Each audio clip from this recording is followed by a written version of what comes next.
अगर हम जीवन को नाव माने तो नाविक की जरूरत है,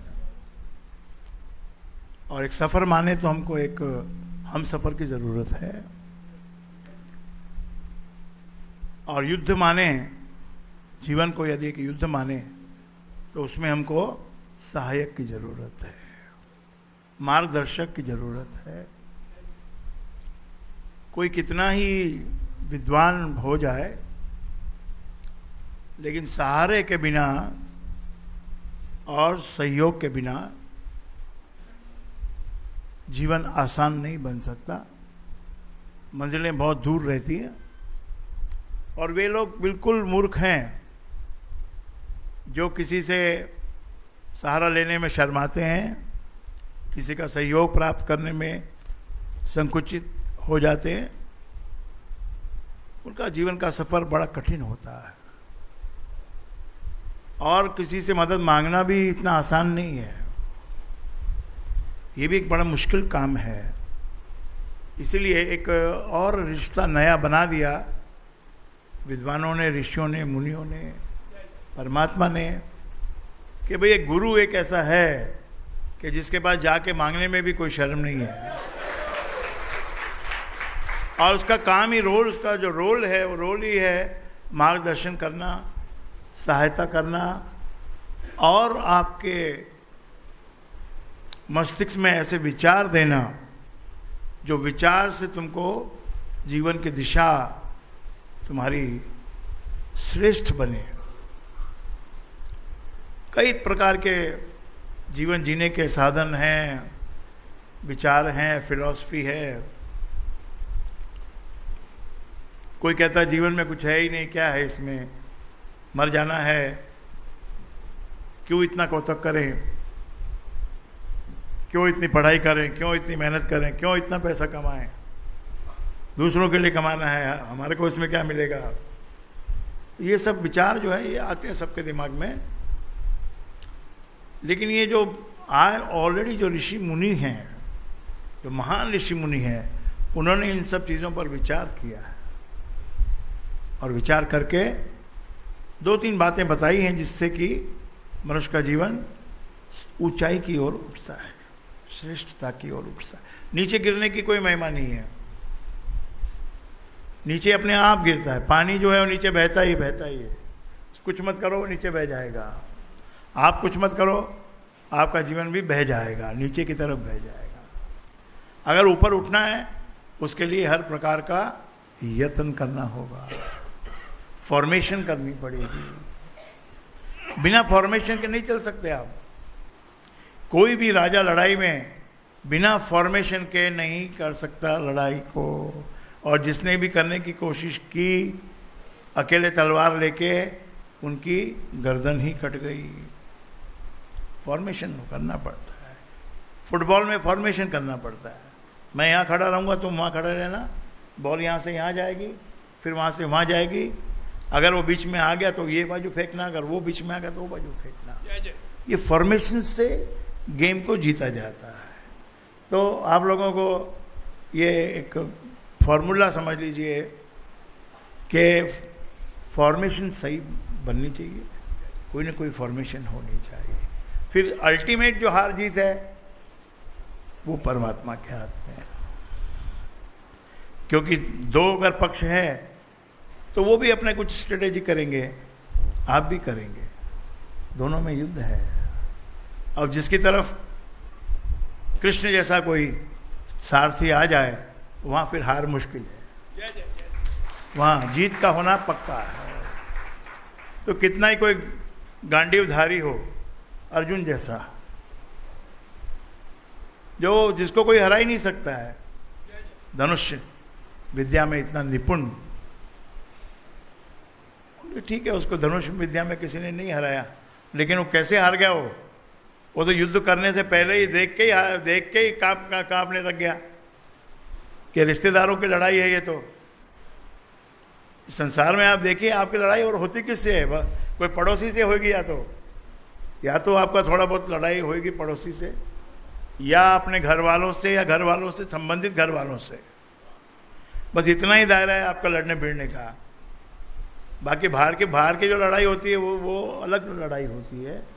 ये महायुद्ध जो होता है ये महाभारत का, ये अपनी ही छोटी सी दुनिया में ही भाई भाइयों में, कजिन ब्रदर्स में, और जो क्लैशिंग जो इंटरेस्ट है, भाई मेरा इंटरेस्ट इनमें है, उनका इंटरेस्ट उनमें है, अपना अपना पक्ष बन गया, अब लड़ाई हो रही है। जीवन को एक अगर देखा जाए तो जीवन, कोई कहता है बगीचा है, आओ इसमें फल खाओ, फूलों को सूंघो, आनंद लो, उसके लिए वो भी ठीक है, लेकिन इतने से काम चलता नहीं है। केवल बगीचा मान लेने से बगीचा बन नहीं जाता है। ये ऐसा कहते हैं फिलोसफर लोग कि जैसा मानोगे वैसा हो जाता है, लेकिन बगीचा बना के मान के चलने में भी हमको कहीं ना कहीं युद्ध का मौसम आ जाता है। बगीचा है ना, वो युद्ध के मैदान बन जाता है। कृष्ण के जीवन से यही सब सीखना है। महर्षि वेद व्यास ने कृष्ण की लीला भी बतलाई है और उसकी राजनीति भी बतलाई है, और फिर आध्यात्मिक ज्ञान भी कृष्ण के मुख से ही दिलवाया है। छोटे हैं जब कृष्ण गोकुल में, वहां पर माखन भी चुराते हैं, गोपियों के साथ छेड़छाड़ भी करते हैं, उनकी चुनरी खींच लेते हैं, उनका दुपट्टा खींच लेते हैं। जवान है अभी, मतलब बच्चा बड़ा हो रहा है, तो उसमें ये सब जो शरारत भरा जो जीवन है बचपन का, वो उसमें आएगा। ये सब में आना ही चाहिए। अगर आप बचपन में शरारती नहीं हो तो वो भी एक नेगेटिव ही लाइफ है। कोई बहुत ही बचपन में ही बड़ा वो बन के बैठ जाए कि जी बड़ा भगत है ये, तो ठीक है, जब भक्ति की बात होगी तो उसका नाम आएगा, लेकिन जो या धरती पे आने वाला है, ये जो लाइफ मिली है, उसमें बचपन को बचपन की तरह से जीना चाहिए, जवान को जवानी की तरह से जीना चाहिए, जवान बन के जीना चाहिए। जवानी का तो बात ही अलग है। पूरे तीनों अवस्था में जो सबसे बढ़िया अवस्था, जो अपने बल पे जो इसमें आगे सब कुछ करना है, वो जवानी है। बचपन में तो हम सबका लाड़ प्राप्त करते हैं, माता पिता का, अगल बगल के लोगों का, चाचा का, मामा का, काका का, सबका लाड़ हमको मिलता है। कहीं से 100 रुपया मिलता है, कहीं से 200 मिलता है, कहीं से चॉकलेट का पैसा मिलता है, कहीं से पिज़्ज़ा का मिलता है। और कभी स्कूल जाने की इच्छा नहीं होती तो अपने माँ से डर लगता है तो अपनी चाची के पास जाके बैठ जाओ कि आज ये स्कूल नहीं जाएगा भाई, आज इसकी इच्छा नहीं है। चाची बोल सकती है, माँ तो बोलेगी जाओ स्कूल जाओ, चलो स्कूल चलो। तो कृष्ण भगवान का भी ऐसा ही है। मक्खन उनको बहुत पसंद है, मक्खन घर घर में है, मक्खन की कोई कमी नहीं है। ये गलत फहमी है कि हमको माखन का चोर करके वो चोरी करते थे, ऐसी बात नहीं है। मक्खन तो उनके घर में बड़े बड़े कनस्तर भरे हुए रखे रहते थे, लेकिन उनको तो करनी थी शरारत, गोपियों से उनको अपना आनंद भरी लीला करनी थी। कभी इसके घर में घुस गए, वहाँ मक्खन चुरा लिया, कभी उसके घर में घुस गए, मक्खन चुरा लिया। कई तरह से उन्होंने ये लीला दिखाई अपनी। और वही कृष्ण, वही जो आप बचपन में कोई मिलता भी, हमें भी मिलता है, कोई तो कहता है आप बचपन में ऐसे थे। मैंने कहा भाई होंगे, अब कैसे ये बताओ। बचपन में तो भाई आपने चड्डी पहनी, मैंने कहा मैंने भी चड्डी पहनी, आपने भी चड्डी पहनी, इसमें क्या बड़ी बात है भाई। मैं तो इतना बड़ा कोई महान अवतार नहीं हूं, कोई इनकारनेशन नहीं हूं कि जो मैं बचपन से ही कुछ ऐसा बन जाऊं। हमने तो नॉर्मल बचपन की लाइफ निकाली है, आप भी निकालो, अच्छा रहेगा। बहुत बड़ा बनने की कोशिश करोगे ना तो सब तहस नहस हो जाएगा। ये भूल है इंसान की कि मैं बड़ा बन जाऊं। बड़ा ऐसे नहीं बनता, बड़ा अपने आप बनता है। बड़ा बनता है अपने वचनों से, अपने कर्मों से और देव कृपा से। अपने भी उसमें कंट्रीब्यूशन होता है। अपने को जब तक आपके टीचर बहुत अच्छा आपको पढ़ाने वाला मिल गया, पर आप पढ़ ही नहीं रहे हो, कंसंट्रेशन ही नहीं कर रहे हो, उस पर ध्यान ही नहीं दे रहे हो, तो थोड़ी ना अपने आप आ जाएगा। ऐसे नहीं आता है, आपको ध्यान देना पड़ेगा। फिर ये बात होगी कि भाई टीचर अच्छा है क्या बुरा है, कमजोर है क्या शक्तिशाली है। अगर परमात्मा की इच्छा है, आपको टीचर भी अच्छा मिलेगा, आपको माता पिता भी अच्छे मिलेंगे। इसी की लड़ाई, इसी के लिए हमको ये सब अपने जीवन को श्रेष्ठ बनाना है, ताकि जीवन और श्रेष्ठ योनि में हम जाएं। तो मानव की योनि सबसे श्रेष्ठ मानी गई है, लेकिन मानव सबसे श्रेष्ठ ऐसा नहीं है। योनि श्रेष्ठ है, उसके बाद में प्रयत्न करना ये मानव का धर्म है। प्रयत्न करो, आगे बढ़ो, नियंत्रित जीवन जियो। आहार विहार का आपको बचपन में कोई ज्ञान नहीं है, जो खाया हजम हो गया, मस्ती कर ली, लेकिन जैसे बड़े हुए तो आहार विहार का ध्यान रखना पड़ता है। विहार भी इतना ना करो और आहार भी इतना ना करो जो शरीर खराब हो जाए। युद्ध भी इतना ना करो कि पूरा जीवन उसमें निकल जाए। चाणक्य अंत में तो उसको कहना पड़ा, चाणक्य को, कि मैंने जो ये नकारात्मक जीवन जिया,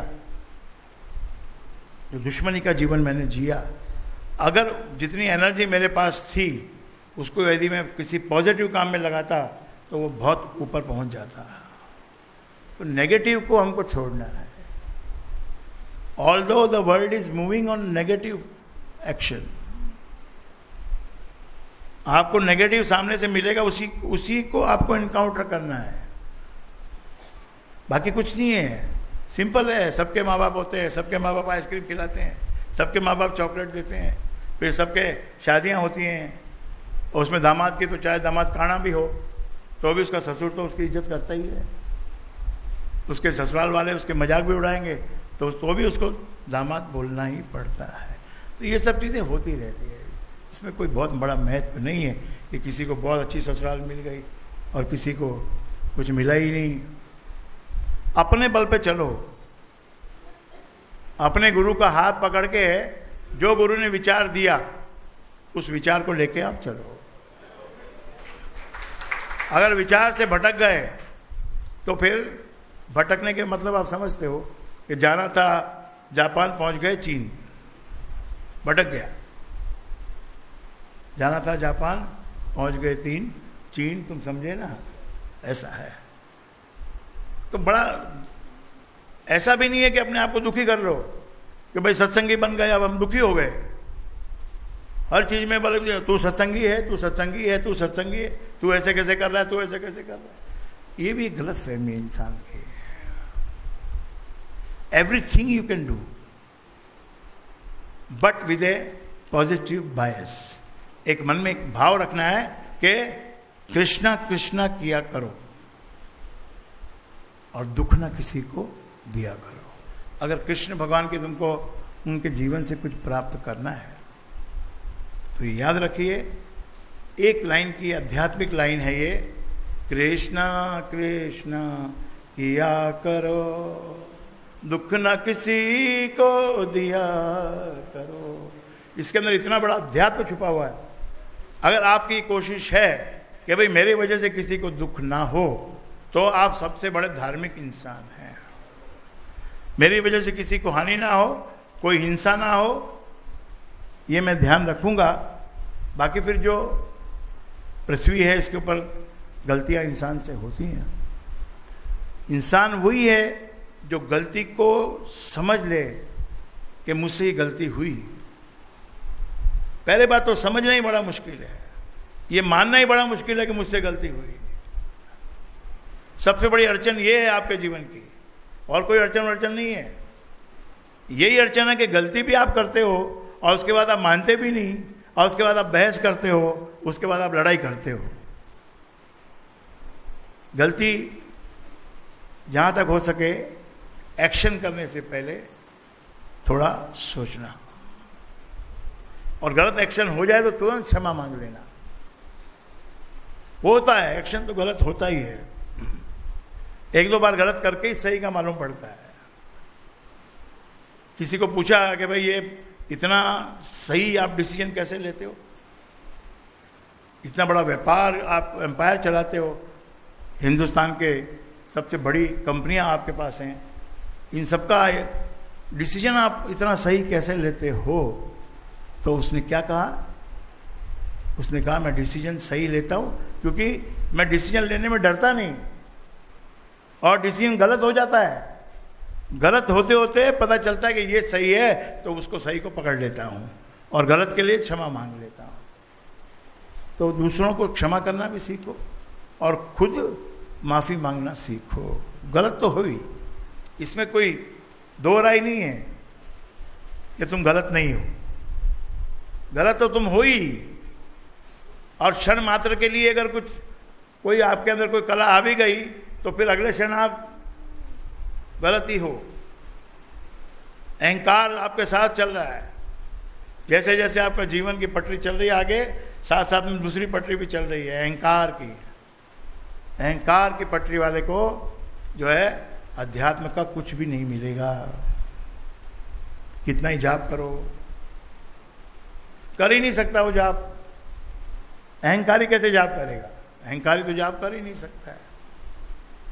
तो जो मूल जो जड़ है दोषों की वो है अहंकार। फिर गलती करके नहीं मानना, यही अहंकार है। और फिर बहस करना, और फिर उसको और ऊंची बहस करना, फिर और ऊंची लड़ाई में लग जाना, तो इससे समय बर्बाद होता है, प्राप्त कुछ भी नहीं होता। द बेस्ट थिंग इज गलती होए क्षमा मांगो फौरन और गलती को सुधार लो। जैसे ही आपकी गलती सुधरी आप श्रेष्ठ बन गए। तो कितना ही बड़ा गांडीव, कितना ही बड़ा गुरु उसका द्रोणाचार्य, कृपाचार्य, ये सब शस्त्र विद्या सिखाई उन्होंने, लड़ाई में कैसे काम आएगी, और लड़ाई में तो कुछ और ही हो गया। ऐसे ही होता है आपके जीवन में।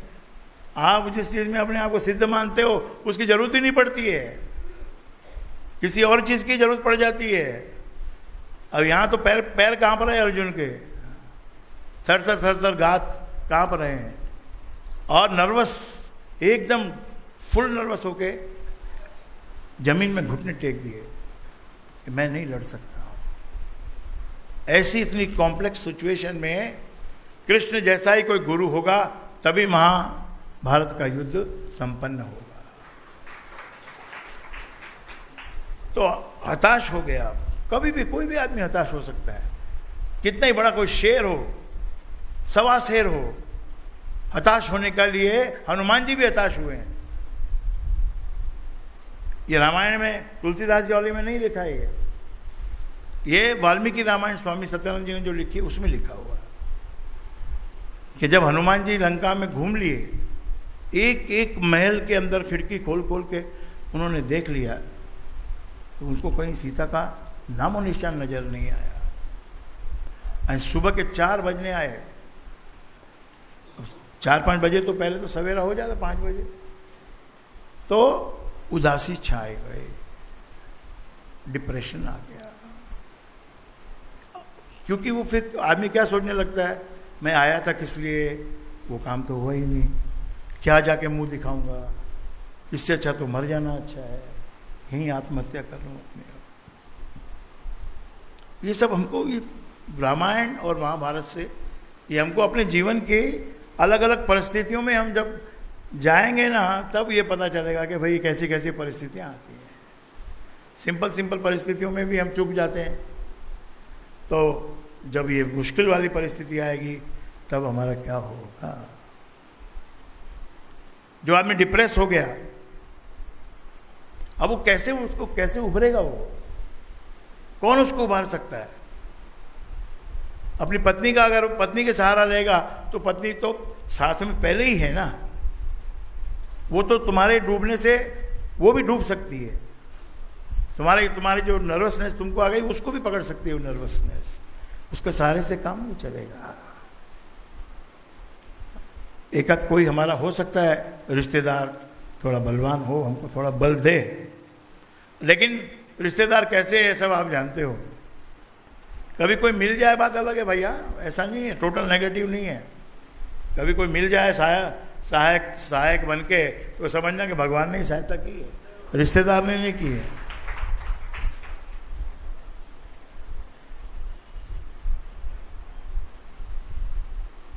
तो हमारे जीवन में ऐसी ऐसी स्थितियां आ सकती हैं, आएंगी ही, नहीं आएंगी ऐसा नहीं है। सिचुएशन आएंगी, बहुत सारी सिचुएशन आएंगी, उसमें समझदारी से काम लेने के लिए हमको ये जो ग्रंथ हमारे हैं उसमें क्या किया उन्होंने, ये कितना बड़ी एक व्यवस्था, कैसी देखो। कृष्ण भगवान कहते हैं कि सारी सेना मेरी एक तरफ है भाई। दुर्योधन मांगने आया, अर्जुन भी मांगने आया, पहला चांस दिया अर्जुन को, देख ले पूरी सेना मेरी जो है वो एक तरफ है, वो जिस तरफ जाएगी उस तरफ से लड़ाई करेगी, और दूसरी तरफ मैं अकेला हूं, और मैंने ये भी प्रण किया है कि मैं शस्त्र नहीं उठाऊंगा। अब तुझे क्या चाहिए तू बता। कितना बड़ा एक मैथमेटिक्स है कि नौरंगी सेना, वो भी कृष्ण भगवान की, और उसके अपोजिशन में कृष्ण अकेला, शस्त्र भी नहीं उठाएगा, करेगा क्या फिर? क्योंकि युद्ध जो है वो शस्त्रों से नहीं जीता जाता है, वो मानसिक शक्ति से जीता जाता है। आपके जीवन की लड़ाई आपको जीतनी है तो आपने मानस को ताकतवर बनाइए, और मानस को ताकतवर बनाने के लिए गुरु का सहारा लेना ही पड़ेगा, गुरु के वचनों से जुड़ना ही पड़ेगा, गुरु को प्यार करना पड़ेगा। प्यार करना मतलब क्या? किसी को प्यार करने का मतलब क्या? कि वो जो कहता है वो हमको अच्छा लगता है, उसको कहते भाई हम अपने गुरु को प्यार करते हैं। हमारे गुरु ने ये बोला है, हमको नहीं समझ में आया क्या बोला है, लेकिन हमारे गुरु ने बोला इसलिए मैं ये कर रहा हूं। तो कृष्ण का चयन कर लिया अर्जुन ने कि मुझे तो आपका ही सहारा चाहिए, बाकी ये सेना वेना सब दुर्योधन को दे दो, कोई बात नहीं। एक तो वो सिचुएशन हो गई वहां पर, और दूसरी सिचुएशन यहां पर हो गई कि सारी सेना लड़ने के लिए तैयार, शंख बज चुके हैं, इधर से शंख बज गया, उधर से भी शंख बज गया,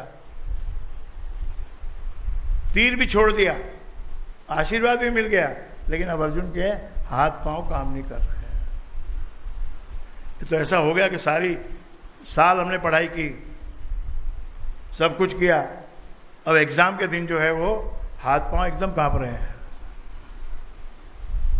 यानी जो ज्ञान अंदर था वो कहां गया, समझ ही नहीं आ रहा ज्ञान, वो नर्वसनेस के पीछे वो ज्ञान छुप जाता है।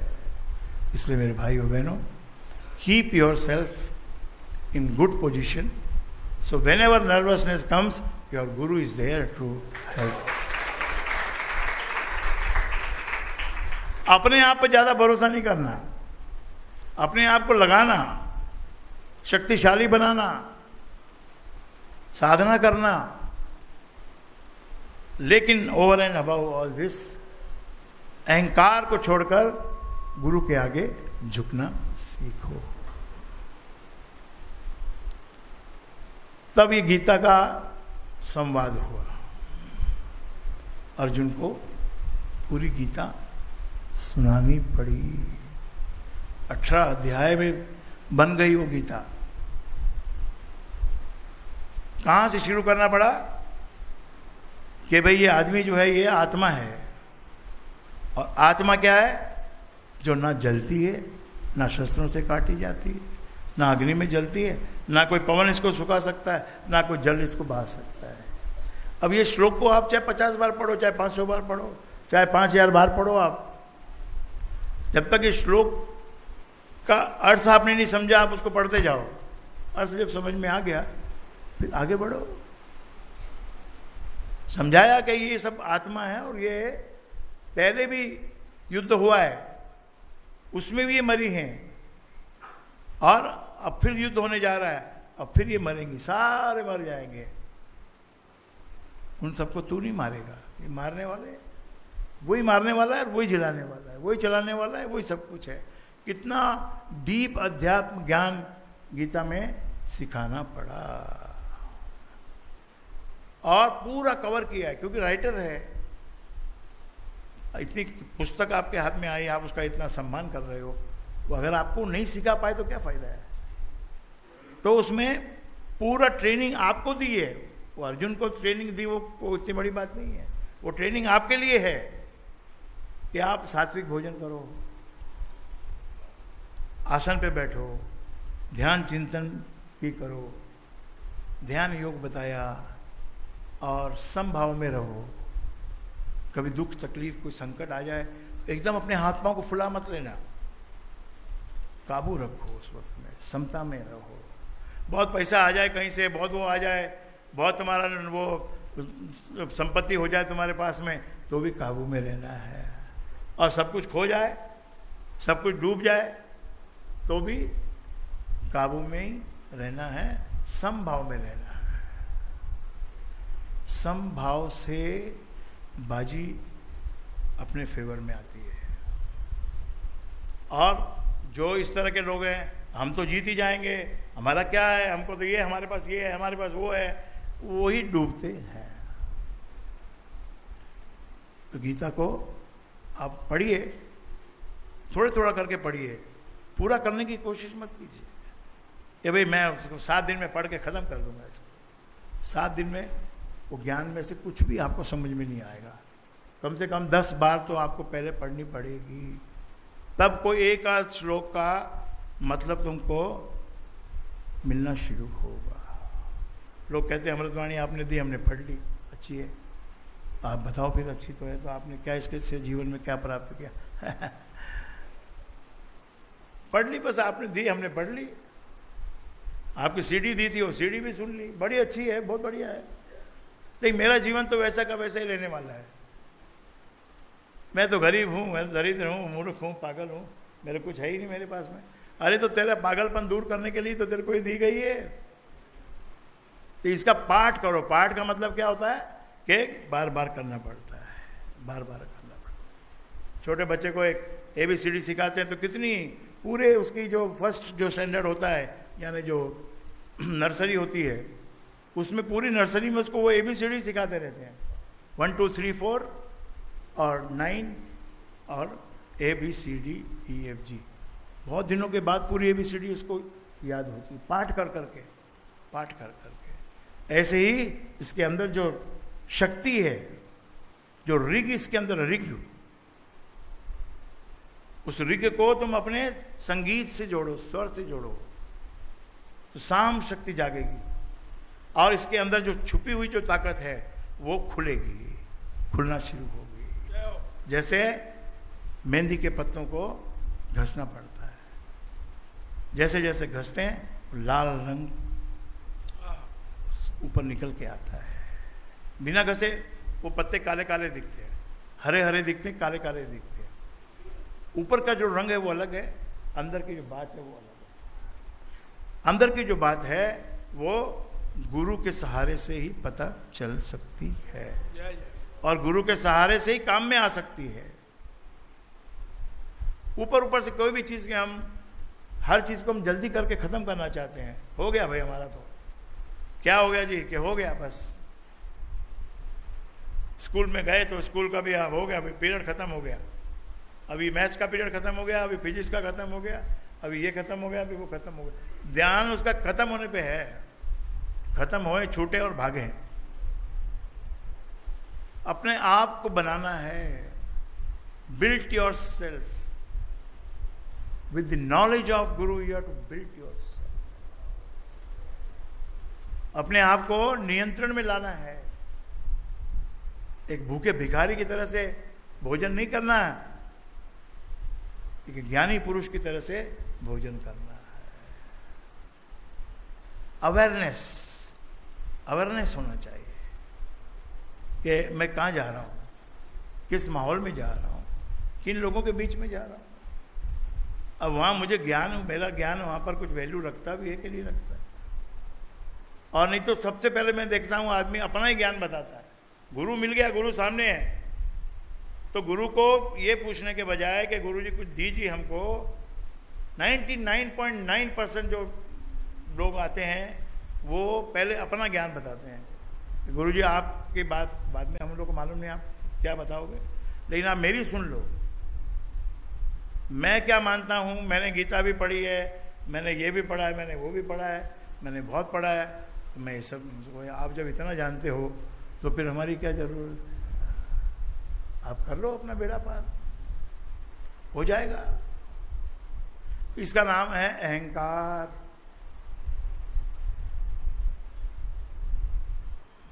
शरण भी यदि किसी की पकड़नी है तो कोई सिद्ध पुरुष होना चाहिए। नाम का गुरु यदि आपको कोई मिल गया तो ऊपर ऊपर से ही आपका कल्याण हो जाएगा, ऊपर ऊपर से ही, अंदर से नहीं होएगा कल्याण आपका, ऊपर ऊपर से कल्याण हो जाएगा। इसलिए जल्दी से किसी गुरु बनाओ मत, मानो मत, टाइम लगाओ, देखो आपके उसके तार मिल रहे हैं कि नहीं मिल रहे हैं। सुर जब तक नहीं मिलेगा आगे बात नहीं चल सकती। गुरु के साथ सुर मिलना चाहिए। जब सुर मिलना शुरू हो गया तो ज्ञान बहना शुरू हो जाएगा, ज्ञान बहेगा। ज्ञान आ गया जीवन में, फिर पैसा आए नहीं आए तो अपने आप ही आएगा पैसा। ज्ञान जो है वो जहां आ गया वहां पैसे की कमी नहीं रह सकती है, उसके पीछे पैसा आएगा ही। और कभी कभी बिना ज्ञान के पैसा ज्यादा आ जाता है, क्या पता ये बादल कब फट जाए। जहां बारिश का कोई मतलब नहीं है होने का, वहां पर बादल फट जाता है, विदिन 35 सेकंड में इतना पानी गिर जाता है कि मकान ही बह जाते हैं, दुकानें बह जाती हैं, सड़क बह जाती है, पहाड़ का पहाड़ बह जाता है। कुदरत है ये, क्या क्या कर सकती है। केदारनाथ में दर्शन करने के लिए लोग खड़े हैं, और दर्शन करते करते जो इम्पॉसिबल बात है कि उस केदारनाथ के पर्वत पे इतना जल आ जाए कि सब बहा के ले जाए। ऐसे ऐसे कभी कभी पैसा बहुत आ जाता, बिना ज्ञान के भी बहुत आ जाता पैसा, बहुत जबरदस्त आ जाता है, लेकिन वो आया हुआ क्या करता है, नुकसान करता है। जल मग्न कर दिया सारी चीजों को, सब लोग ही मर गए, बह गए, सब कुछ हो गया। तो ये कभी सोचना नहीं कि जिंदगी जो है ये कहीं ना कहीं किसी न किसी मोड़ पे ऐसा लाके मारेगी कि बिलबिला उठोगे मेरे भाइयों बहनों। जितनी होशियारी तुम करते हो ना, वो उस दिन एक पैसे की भी उसकी वैल्यू नहीं रहेगी। इसीलिए सर को झुका के चलो और गुरु की कृपा मांगते हुए चलो, और भेदभाव को मिटाओ। गुरु ही भगवान है, भगवान ही गुरु है। अभी कृष्ण को भगवान बोलते हैं ना हम, कृष्ण भगवान भी है, कृष्ण गुरु भी है, जगत गुरु भी है। गुरुओं में गुरु, जगत गुरु कृष्ण भगवान। और यहीं पर बात खत्म नहीं होती है। अगर कृष्ण जगत गुरु है तो शंकर भगवान जो है वो आदि गुरु है। सृष्टि में nothing will and somewhere, nothing. अगर कृष्ण है तो शिव भी है पीछे, और राम है तो राम भी शिव की भक्ति करते हैं, शिव की पूजा करते हैं, और शिव राम की पूजा करते ही है। Without interaction nothing will move. आप करते रहिए जो आप करते हैं, जो आपको भाता है वही करेंगे आप, बिन भाती चीज को आप नहीं करोगे। जो अच्छा लगेगा वही तो करोगे ना। एक छोटी सी बात को भी यदि आप लेके चलोगे, वो बात आपके जीवन में बहुत बड़ा फल आपको दे सकती है यदि आप उसको लेके चलो तो। कृष्ण भगवान नंद बाबा के घर में रहे, 12 वर्ष की आयु हुई, लड़कपन खत्म कर दिया। कैसा खत्म कर दिया कि रथ पे बैठ गए, अक्रोजी महाराज के रथ पे बैठ गए, अब मैं जा रहा हूं मथुरा। गोपियां पीछे भागी कि कहां जा रहे हो, कब आओगे, और हमको ऐसे कैसे छोड़ के जा रहे हो। पीछे भागे, वो बहुत देर तक पीछे भागे। आगे जाके क्या हुआ, कैसे वो वहां से निकल गए, रथ को भगा के ले गए और अपने मथुरा चले गए। और मथुरा जाके फिर कभी गोकुल लौट के नहीं आए मेरे पास। That chapter ends there only. माखन खाना, खिलाना, चोरी करना, छेड़छाड़ करना, सब खत्म हो गया वहां पर। अब यहां आ गए, लड़ाई के मैदान में आ गए, कंस से लड़ाई के मैदान में। कंस को समाप्त करने के लिए मथुरा। कई तरह से कंस ने उनको मरवाने की कोशिश की। कृष्ण भगवान, एक हाथी था, हाथी, उससे लड़वाया। तो कृष्ण की ताकत के सामने हाथी की क्या ताकत थी। एक पहलवान था बड़ा, हरे मुरारे बोलते हैं ना, हरे मुरारे। वो मुरारे क्या है? हरे मुरारे क्या चीज है भाई? हरे मुरारे मतलब वो जो मुरारे नाम का पहलवान था उसको मारा है, इसलिए नाम हरे मुरारे भी रखा जाए। नाम दिए गए, जैसे जैसे कर्म करते गए और उन पे विजय प्राप्त होती गई, वैसे वैसे नाम मिलते गए। बनवारी, जो वन में जाके जिसने लीला रची तो बनवारी। मोहन, उसको देखते ही कोई ऐसा बंदा नहीं जो उसको देख के आकर्षित ना हो जाए या उसके पीछे ना जाए। मनमोहन, बनवारी, गिरधारी, जिसने एक उंगली पर उस गोवर्धन पर्वत को उठाया, रक्षा के लिए, अपने गांव वालों की रक्षा के लिए उन्होंने उसको उठाया। इसका मतलब क्या? इसका मतलब उन्होंने मैनेज किया। जो हैवी रेनफॉल जो वहां हुआ, तो पानी जमा होता था, वहां पानी जमा होता था वो पर्वत की वजह से। तो उस पर्वत को इन्होंने मिलके काटा और रास्ता बनाया, तो इरिगेशन हो गया। सब पूरे मैदानों में वो पानी बह गया और वहां पर खेती होने लगी। आज आप जाके देखिए, वहां कोई गोवर्धन पर्वत नहीं, खाली कहने को है, कोई पर्वत नाम की चीज वहां पर नहीं है। तो मैनेज उन्होंने अपना विज्ञान, ज्ञान और विज्ञान से रक्षा की अपने गांव वालों की। और फिर वहां जाके मथुरा में एक एक एक एक एक, एक वस्तु को करते गए और अंत में कंस को मारा। जिस एक मेन कारण कृष्ण के जन्म का है कंस को मारने के लिए, तो वो उन्होंने मार दिया। लेकिन लाइफ खत्म नहीं होती ना, जिंदगी कहीं भी खत्म नहीं होती। आप 10 करोड़ कमा लिया तो भी खत्म नहीं होती है, और 10,000 करोड़ कमा लो तो भी लाइफ खत्म नहीं होती है। 10,000 करोड़ वाले के घर में समझो बच्चा कोई ऐसा पैदा हो गया, देखने में ठीक है पर वैसे अच्छा नहीं है, मूर्ख है या कुछ मंद बुद्धि है।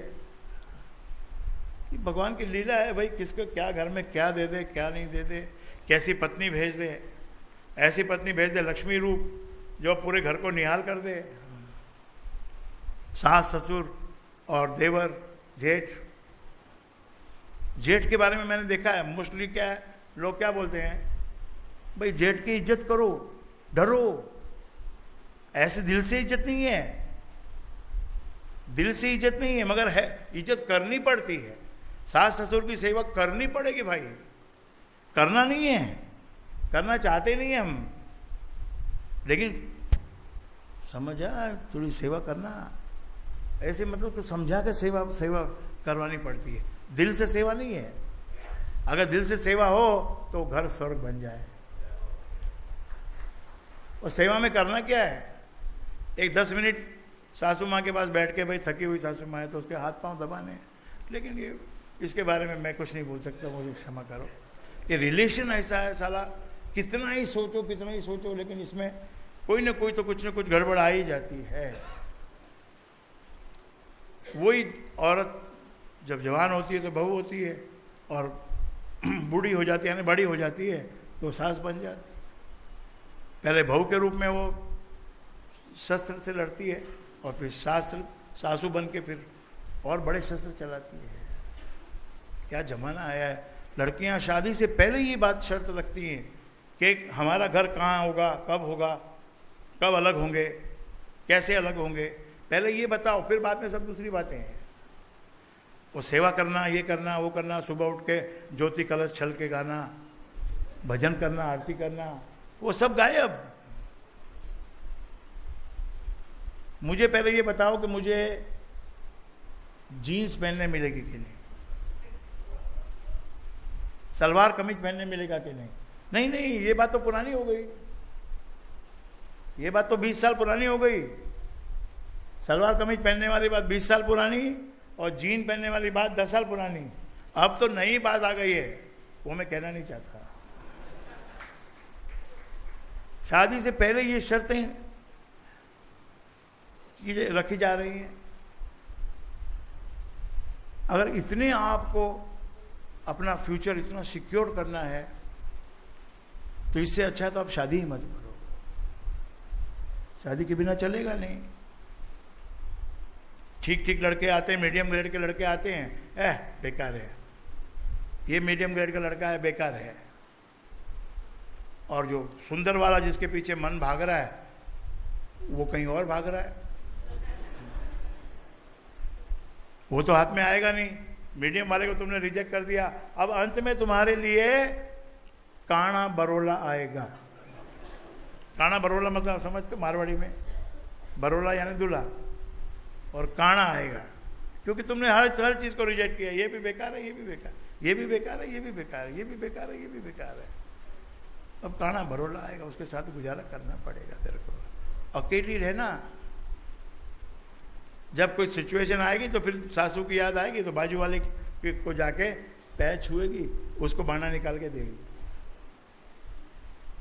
ये आजकल की बहुओं का विधान बन गया। अपनी सास को छोड़ो और आर्टिफिशियल सास को बनाओ। ये हमारी नादानी है, मूर्खता है। ऐसे ही हम अपने भाई लोग भी अपने जीवन के साथ मूर्खता करते हैं। मैं तो कहता हूं सबका जीवन मूर्खता से भरा हुआ है। ये विचार, सुंदर विचार, बस ये दरबार में बैठ के सब मुंडी हिलाते हैं और बाहर भी जाते हैं, क्योंकि यहां बड़ा पावरफुल शस्त्र से भरे जाते हैं। यहां कम से कम इतना तो जोर से भरा जाता है कि यहां रविवार को भर के ले जाओ तो कम से कम शनिवार तक तो चलेगा। और भाई कोई भरने ही ना दे तो हम क्या करेंगे, फिर कुछ नहीं कर सकते। अहंकार के मारे हुए बहुत से मर गए। हमारी बात को सुनते हैं, मानते हैं, करते हैं, और फिर बोलते हैं नहीं हम ये तो नहीं, हम इनको नहीं मानते, हम किसी ऊपर वाले को मानते हैं। ऊपर वाला कौन है भाई, इधर दिखाना मेरे को, ऊपर वाला कौन है। आप जो बोलते हैं वो वैसे हमने मान लिया है, उसके ऊपर हम चल भी रहे हैं, लेकिन हम ये नहीं मानेंगे कि आपने ये बात बोली, ये बात आपकी, ये नहीं मानेंगे। वो कोई और से आई, ऊपर से आई है। अहंकार है। मतलब बात से जुड़ना है। फिर कृष्ण को वहां एंड नहीं हुआ। कंस को मारने के बाद लीला समेटी नहीं समेटी। कंस का ससुर आ गया, मेरे जवाई को मारा, जरासंध नाम उसका, इतनी सेना उसके पास, लड़ाई हुई, फिर लड़ाई बंद हो गई। चली कितने दिन चली, शस्त्र अस्त्र सब टूट टाट के खत्म हो गए। तो फिर क्या करे, अपने अपने ठिकाने वापस। फिर तैयारी युद्ध की, फिर वो कमान बनाओ, तीर बनाओ, ये बनाओ, वो बनाओ, फलाना करो, घोड़े लाओ, घोड़ों को ट्रेनिंग दो, ये बाकी तो मर गए, उस युद्ध में मर गए। अब फिर से तैयारी करो, 2-3 साल में तैयारी हुई, फिर आके चढ़ गया उसके ऊपर, कृष्ण के ऊपर। फिर कृष्ण ने लड़ाई की, 14 बार लड़ाई की। आखिरकार कृष्ण ने भी कहा भाई इसको हराना मुश्किल है, मैं कृष्ण हूं लेकिन इसको नहीं हरा सकता। अब तो एक ही काम करो कि मथुरा को छोड़ के भागो। कृष्ण भगवान मथुरा को छोड़ के जा रहे हैं युद्ध में, उदासीन होकर, जरासंध से उदासीन होकर जा रहे हैं। तो कृष्ण जब जा सकता है तो तेरा क्या हाल होगा रे? हैं? तू किस बाग की मूली हुसैना, मंसूर चढ़ाया, सूली हुसैना, मंसूर जैसे पीर को सूली पे चढ़ा दिया। तो सूली पे लटका के उसको बोला कि देख अभी भी बोल दे, अभी भी बोल दे, जो तू बोलता है ना कि नहीं खुदा हूं, छोड़ दे, बोल बादशाह ये जो है ये है बादशाह, अभी तेरे को छोड़ देते हैं, अभी सूली पे से उतार देते हैं। कि नहीं। तो भी राजा ने सोचा चलो कोई बात नहीं, काम करो, पहले इसके पैर काटो, पैर काटे पहले, कि ताकि इसको ये लगे कि भाई देखो पैर काटने में इतनी कष्ट हुआ है तो कुछ मुंह से हाँ बोल दे भाई। पैर काट दिए, हाथ काट दिए, बाद में उसकी जान ले ली। कुदरत ने क्या किया? कुदरत ने जब उसको मार दिया सूली पर, इतना भयंकर तूफान आया, सब कुछ उस राज्य का तहस नहस हो गया। तब विद्वानों ने कहा भाई देखो ये जो सूली पे चढ़ाया है इसको, ये गुनाह किया है हम लोगों ने। सृष्टि में बहुत कुछ चलता है। अब वो कृष्ण जो है अब जाके पूरा नया डेवलपमेंट कर रहे हैं, द्वारका को एकदम नीचे से बना रहे हैं। मथुरा से भाग के गुजरात आ गए, उधर आके द्वारका में धीरे धीरे द्वारका नगरी खड़ी की, द्वारकाधीश बन गए। और उसके बीच में ये जो वाल्मीकि वेदव्यास जी हैं वो अलग अलग चीजें उसमें रखते हैं। सुदामा को रखा है, कृष्ण का बचपन का यार, सुदामा से क्या गलती हुई, दरिद्र ही रह गया वो, और कृष्ण जैसा मित्र तो उसको 2 मिनट में उसका दुख दूर कर सकता था। लेकिन प्रोसीजर नहीं है, वो प्रोसीजर नहीं है मेरे भाई बहनों। जिसने जो गुनाह किया उसको उसमें से निकलना तो पड़ेगा ही। कहा कि इसको मैं अधकच्चा, अगर अधकच्चा जाके इसको मदद कर दूंगा तो वो फिर जो अधकच्चा जो पड़ा रहेगा वो फिर से उभरेगा, इसीलिए पहले एक बार में ही निकल जाने दो। जब टोटल उसका वो समय अवधि पूरी हो गई तो सुदामा कृष्ण के पास आ गए, और कितना सुंदर महल बन गया, कितना सुंदर घर बस गया। और द्वारकाधीश होते हुए भी उस गरीब ब्राह्मण को कृष्ण भगवान ने, मित्र को, गरीब मित्र को, दरिद्र मित्र को, गरीब नहीं, दरिद्र मित्र को गले लगाया, अपने आसन पे बिठाया, उसके पांव धोए और उसकी सेवा की।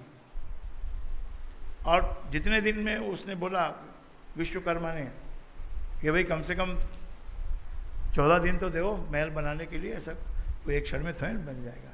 तो आप ये सुदामा जी को है ना अपने पास रखो, उनको खिलाओ पिलाओ, सेवा करो, जब ये 14 दिन में तैयार हो जाएगा मकान तब इनको भेज देना। तो कृष्ण की लीला में बहुत सारे एंगल जीवन के बताए गए हैं। आप उसको उस रूप से देखो, कृष्ण को उस रूप से देखो कि जीवन के क्या क्या एंगल उसमें बताया गया। आदमी कहां से कहां ग्रो हो सकता है, कितना ग्रो हो सकता है। कि एक दूध वाले के गोकुल में, दूध वाले नंद बाबा के घर में पैदा हुआ, दूध वाला कितना बड़ा हो सकता है भाई। गांव का वो ठीक है, पैसे वाला आदमी है, पर वैसे तो कोई बहुत बड़ा पैसे वाला तो नहीं है। दूध वाला कितना बड़ा पैसे वाला होगा। लेकिन उसके यहाँ पले, पैदा हुए और कितना ग्रो किया, कितना ग्रो किया, कितना ग्रो किया कि वहां द्वारकाधीश बन गए। वहां कोई मोहन बोलने की किसी की हिम्मत नहीं है। सुदामा आया तो उसी ने ये नाम निकाला कि भाई जाए मोहन से कहियो जाके, मोहन को जाके बोल जरा तेरा मित्र आया है यार, सुदामा आया है। तब वो जो कृष्ण है, द्वारकाधीश है, वो भाग के आता है, नंगे पैर अंधा है, बिना चप्पल पहने, वस्त्र को भी ठीक से नहीं लिया और जाके उसको गले लगा लिया। ये भेदभाव मिटाने के लिए ये स्टोरी है। जो तुम्हारा कोई दोस्त है तो दोस्त है, भले गरीब हो जाए, तुम भले अमीर हो जाओ, या तुम गरीब हो जाओ वो अमीर हो जाए, तो भी दोस्ती निभानी चाहिए। बहन भाई का प्यार पिछली बार बताया मैंने। बहन कोई बहुत बड़े घर में चली गई, भाई गरीब रह गया, भाई को शर्म आ रही है, कैसे इतने बड़े घर की ये बहू है बहन मेरी, क्या इसको मैं जाके क्या दे पाऊंगा। उस चीज की वैल्यू नहीं है। इसलिए शास्त्र में बताया गया कि तुलसी पत्र की वैल्यू है, तुलसी के पत्ते की वैल्यू है। आप भोजन में लड्डू परोसो, खीर परोसो, हलवा परोसो और कुछ भी परोसो, जो परोसना है आप परोसो, लेकिन अगर भाव आपका सही नहीं है तो वो सब परोसा हुआ बेकार है। और भाव यदि ठीक है तो एक तुलसी का पत्ता तोड़ के यदि आपने रख दिया तो उसमें ही पूरा स्वाद ही स्वाद है।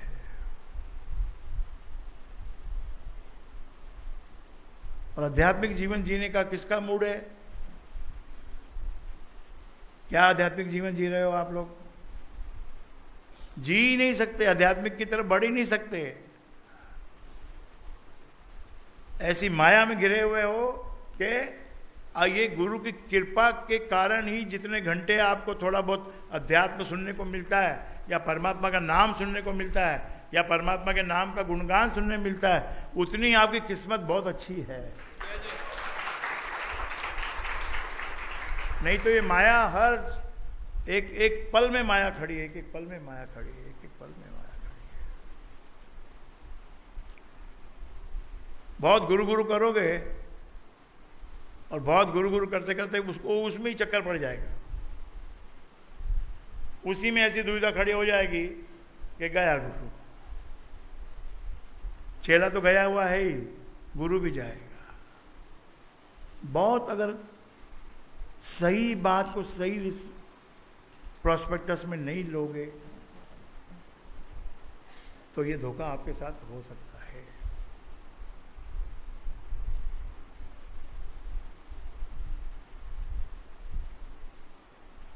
कोई सिद्धि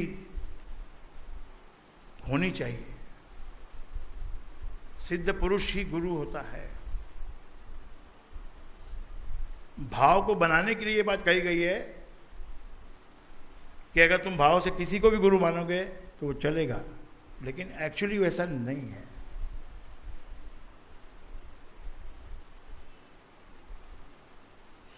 जो पैरामीटर है वो पैरामीटर तो आपको ढूंढने ही पड़ेंगे। कृष्ण के जीवन से सहज भाव से, खाली रास लीला, कृष्ण ने रास लीला की, रास लीला की, रास लीला की। शरद ऋतु में सब लोग गाने लग जाते हैं। ये रास लीला कृष्ण की ओरिजिनल लाइफ में नहीं थी। ये रिसर्चर्स जो होते हैं वो यही सब पता लगाते हैं, कहां पर क्या लिखा गया, कैसे लिखा गया, क्या लिखा गया। So this was included in the Bhagavad Granth about 300 years back. 300 साल पहले दो भाई हुए, एक का नाम जयदेव, दूसरे का नाम बॉब देव। नाम सुनो आप, बॉब देव उसका नाम, जस्ट लाइक इंग्लिश नाम बॉब देव। अब आपने कभी देखा है आपने हिंदुस्तान में कोई नाम ऐसा? बॉब देव। वो बॉब देव ने ये सब डाला है भागवत के अंदर। भागवत को इतना इंटरेस्टिंग बना दिया, आज भागवत के समान कोई दूसरा ग्रंथ माना ही नहीं जा रहा है, क्योंकि रस की पिचकारी भरी हुई उसके अंदर में। कृष्ण की कोई पुस्तक उठाओ, मारे संग खेलो होली, मारे संग खेलो होली, मारे संग खेलो होली। उसका मतलब क्या है होली खेलने का? तो कृष्ण की लाइफ को जरा सीरियसली लो, और उसमें से जो उस दिन आया था ना, राजसूय की युधिष्ठिर कीनो तामे झूठ उठाई, वो कृष्ण है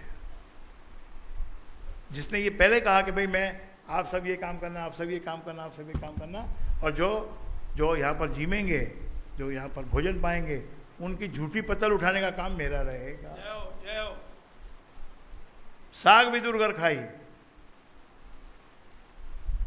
कृष्ण जब वापस आए द्वारका से ये संधि कराने के लिए कि भाई मत करो युद्ध, आप 5 गांव दे दो पांडवों को, चलो इतने में काम चला लो, हमारा काम इतने में हो जाएगा। तो वो जब आए उधर, और जो रथ पे उनकी सवारी निकली कृष्ण भगवान की, तो विदुर की पत्नी ये सोच रही थी कि इतना बड़ा कृष्ण द्वारकाधीश हो गया ये, अभी इसको मैं कैसे अपने घर में बुलाऊंगी? अब तो इम्पॉसिबल है। और कृष्ण ने भी उसको भीड़ में देखा, मुस्कुराए, लेकिन बात नहीं की। वो तो अपने मन में आस लगाई हुई बैठी है कि कृष्ण कन्हैया मेरे घर आए तो मैं निहाल हो जाऊं। और ये कृष्ण जो है ये जानता है भक्तों को कैसे संभाला जाता है। दुर्योधन ने बुलाया भोजन पे, इतना मेवा, इतना सामान, बढ़िया से बढ़िया भोजन बनवाया, लेकिन कृष्ण गायब हो गया।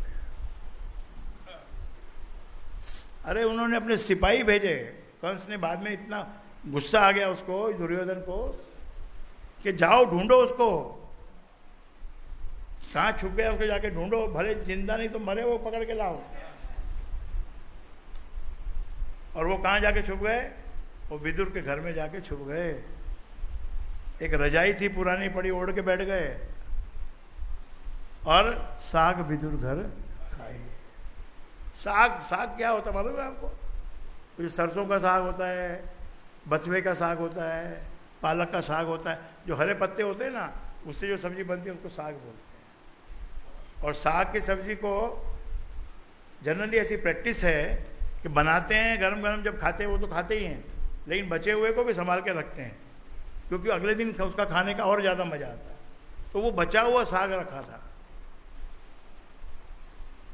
अब रात हो गई, जब कृष्ण निकल के आए कि भाई मेरे को कुछ खिलाओ फटाफट, मैं तो भूखा मर रहा हूं।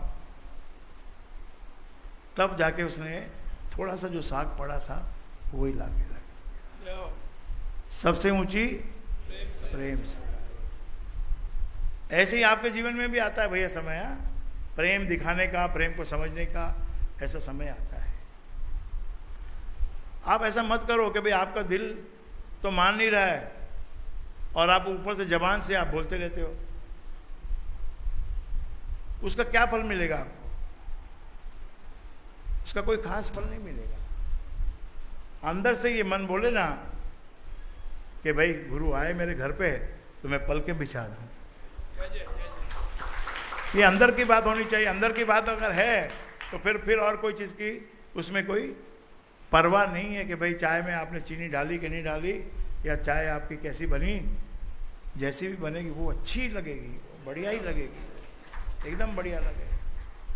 भाव का भूखा हूं मैं और भाव ही एक सार है, भाव से मुझको भजे तो उसका बेड़ा पार है। तो रियलिटी लाने की कोशिश करो, आपकी साधना में भी, आपकी आराधना भक्ति सब में रियलिटी लाने की कोशिश करो। और रहो अपने ही पैरों के ऊपर खड़े। मैं खड़ा हूं, मैं ही काम करूंगा, काम मेरे को ही करना है, लेकिन मेरे ऊपर गुरु की कृपा होगी तो ये मेरा काम सफल हो जाएगा। आप अगर आप ही नहीं खड़े हुए तो वो कहां से खड़ा होएगा? वो तो खड़ा, टीचर कितना भी स्ट्रांग आप ले आओ ट्यूशन कराने के लिए, बच्चा पढ़ेगा ही नहीं तो क्या होएगा? बच्चे को खुद को स्ट्रांग बन के खड़ा होना पड़ता है। तो बच्चों को आप दबाओ मत, उनको डराओ मत, उनको टेरराइज मत करो कि 10th आ गया, 10th आ गया, 10th आ गया, 10th आ गया, 10th आ गया। अरे क्या मतलब है 10th आ गया? तेरे को इंजीनियर बनना है, तेरे को इंजीनियर बनना है, तेरे को इंजीनियर करना है, तेरे को 12वीं में 98% लाना है, 98% लाना है, 98% लाना है। वो बेचारा बच्चा पहले ही वो हताश हो जाता है, निराश हो जाता है। इतना उसको आपने टेरराइज कर दिया। बच्चे को आप बोलो भैया बहुत अच्छी बात, आप पढ़ो, जैसे जैसे आपका पढ़ेंगे जो रिजल्ट आएगा, जैसे बढ़िया करोगे उसके हिसाब से फिर आपके लिए हम आगे लाइन चुनेंगे। वो कुछ बनना चाहता है, अंदर से कुछ और है, उसको आप जबरदस्ती बोलते हो तो डॉक्टर बन जा, तू डॉक्टर बन जा, ये ले 40 लाख रुपए एडमिशन करा दिया तेरा। 40 लाख रुपया दे के जिस बच्चे को एडमिशन मिलेगा वो कैसा डॉक्टर बनेगा आप ही सोच सकते हो। जितनी भी ऊंची पढ़ाइयां हैं सब पैसे से बिकने लग गई। जो कि दिमाग वाले लोगों के लिए है, उनके पास वो इंटेलिजेंस का लेवल तो होना चाहिए। ऐसी पढ़ाई और उसके लिए पैसे के बल पे तुम डिग्री खरीद रहे हो, कैसे होगा? ये कलयुग है। ये कलयुग में ऐसा सब कौन करते हैं? आप ही लोग करते हो, कोई दूसरा नहीं करता है, आप ही लोग करते हो। कितना ही बड़ा कोई बलवान हो यार, कुछ नहीं होता है। ये मोदी जी मोदी जी मोदी जी करके हम लोग ले आए मोदी को, आ गया मोदी, बहुत अच्छी बात है। लेकिन 15 अगस्त को क्या एकदम डिसअपॉइंटिंग स्पीच, इररेलेवेंट। जो जो मुद्दे थे सब भूल गए। ब्लैक मनी लाना, रामदेव हजारों करोड़ रुपया उसने इकट्ठा कर लिया इस बात का कि ब्लैक मनी लाएंगे और सबको बांटेंगे। सबको 2-2 लाख रुपया कितना कितना बताया उसने गिनती करके। रोज सुबह उठ के योगा करता है और ये बताता है कि इतने करोड़, 1000 करोड़ आएंगे, एक एक डिस्ट्रिक्ट में इतना पैसा मिलेगा और आप सब अरबपति बन जाओगे। उसी बात को लेके ये सब आगे बढ़े और अब ब्लैक मनी का कोई चर्चा ही नहीं, क्योंकि ब्लैक मनी है ही नहीं। ये किसी को पता है कि कितनी ब्लैक मनी है, क्या ब्लैक और क्या व्हाइट है? भाई आप बिजनेस में जो कमाते हो उसी में से तो खर्चा करते हो। लड़की की शादी में था तो व्हाइट और हो गया ब्लैक। इसमें क्या गवर्नमेंट करेगी? शौचालय बनवाओ, जाओ सब लोग एक एक गांव में जाके शौचालय बनवाओ। अरे गांव वाले खुद ही नहीं चाहते बनवाना, और जिनके पास पैसा है उन्होंने बना लिया है, उन्होंने बना ही लिया ऑलरेडी। किसी का कोई इंतजार करेगा क्या कोई शौचालय बनाने के लिए? पैसा आया और शौचालय बनाओ। तो ये क्या होता है, दिशा भ्रम हो जाता है। ये जो कुर्सी है ये दिशा भ्रम करवाती है। इसलिए बहुत बड़े बड़े क्लेम कोई जो करते हैं वो ही सबसे बड़े मूर्ख होते हैं, सबसे बड़े दोषी होते हैं। उनकी वजह से ही हर चीज में नुकसान आता है, गिरावट आती है। अब यहीं पर समाप्त करते हैं। 7 सितंबर को भाईदास हॉल में एक सत्संग लगेगा। जो अपने यहाँ के थोड़े दिन पहले ही जो अपने सत्संग से जुड़े हैं, उनकी इच्छा हो गई कि भाई हम भी ये सत्संग करवाना चाहते हैं, करवाइए, अच्छी बात है। तो लाला जी जो वेद प्रकाश जी जुड़ेजा, उन्होंने ये आयोजन रखा है, आप सबको आना है 7 सितंबर को।